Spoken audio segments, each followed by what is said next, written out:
the first actually time I ever seen him play. He played against my high school team. Guy made a three and like kind of went down court and gave the three symbol. He laughed and came back and hit a Dirk Nowitzki one-step three. I was like, oh my goodness, like this dude's gonna be amazing. But yes. This could be the best passing offense you've faced this year. What's kind of been the lead up to this? Montez is obviously a very experienced quarterback. Very experienced. He came in here as a freshman and he put on a show. I was a senior in high school and I seen that. You have Laviska, one of the best receiver prospects coming out this year. You have Katie Nixon, very fast, very underrated. People don't really give him as much credit he deserves. And then you have Brown, senior, worked hard, been under great receivers. Definitely something that came from Southern California that I actually personally know, so I know that he's got taught and his time has came and he's been taking people deep all the time. So like that's just something that we have to do. And one thing that I noticed is Montez trusts all his receivers, definitely those three. So he's willing to, if you're covered, he will still throw the ball to him, and he has that connection to where he still puts the ball in the perfect spot for them to be able to catch the ball. So we just have to be on our technique and be able to make sure, one, hope our D-line gets the pass rush there because that makes it an easier job for us. But just make sure we do all the little things right to make sure we are on top of our game. Personally, do you get excited maybe a little bit more just by facing a little bit better? Oh yes, I love the competition. You can ask any of my teammates, ask anybody around me.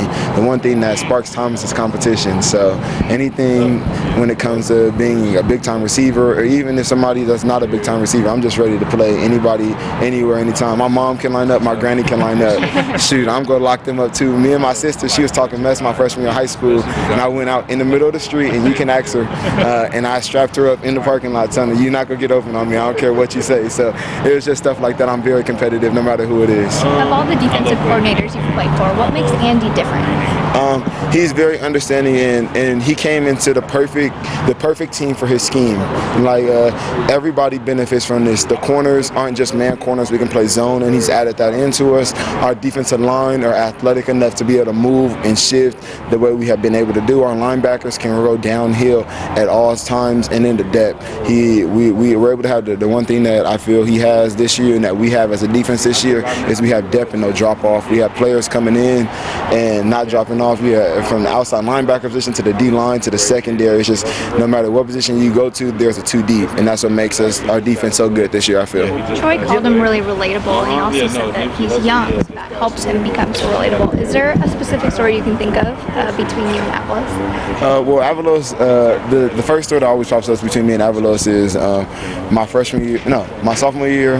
Well, my freshman year, actually. It was after my freshman season. But he came up to Roosevelt, and he was just like, that's the high school I went to. He said, you're a very good kid. He was like, and he came back the next year, and now he was recruiting our safety. He's there now at Boise State, Evan Tyler. And then he came for an in-home visit, and he came to see our practice, and he told me, he was like, Thomas, he was like, I'd like to offer you a scholarship. So Coach Avalos is the first person to ever offer me a scholarship. So that's kind of a big thing in my eyes. And he's from my area, so we always just talk about being from our area, and how stuff goes around. One word to describe him, what would it be? Energetic. Offensively, with Colorado, it's pretty aggressive, and there's a lot of trickery kind of involved, like flea flickers from their own 5-yard line and wide receiver end around passes. I mean, how much more do you have to be on your toes against an offense like this, against maybe someone like Stanford, who you sort of know what you're going to get, and they're not going to throw anything different at you the way Colorado might? Well, I feel Colorado's, out of all the teams that we played this year, is a tweener. They don't do a lot of motions, but they also do a lot of trickery stuff. They're going to give you a lot of straight-up looks, but they also aren't. They have a very good imagination of not allowing you to know what they're going to do before they do it, and they try to surprise you. They love the element of surprise. So it's just being able to stay on our P's and Q's and make sure everybody's locked in at all times. Does that make it a little more enjoyable during the practice week to maybe kind of see like some crazy stuff that the scout offense? Oh yeah, it's always amazing because then you just like in practice, and then as soon as you want a days off or go here or there, the next thing you know, you just got popped on a double pass. So you try to make sure you stay on everything at all times. If Laviska's healthy enough to play, are you kind of looking forward to that challenge? Very, very looking forward. I'm looking forward to anybody that steps up there.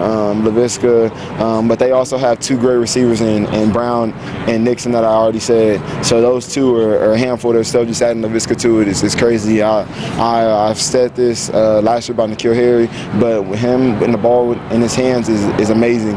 He's a running back playing receiver with the ball in his hands. He He does a lot of stuff after the catch, and that's the very scary part about him. So the only way you can stop him is not allowing him to get the ball or gang tackling him and doing all these other things, because he's a problem. He's a very big problem.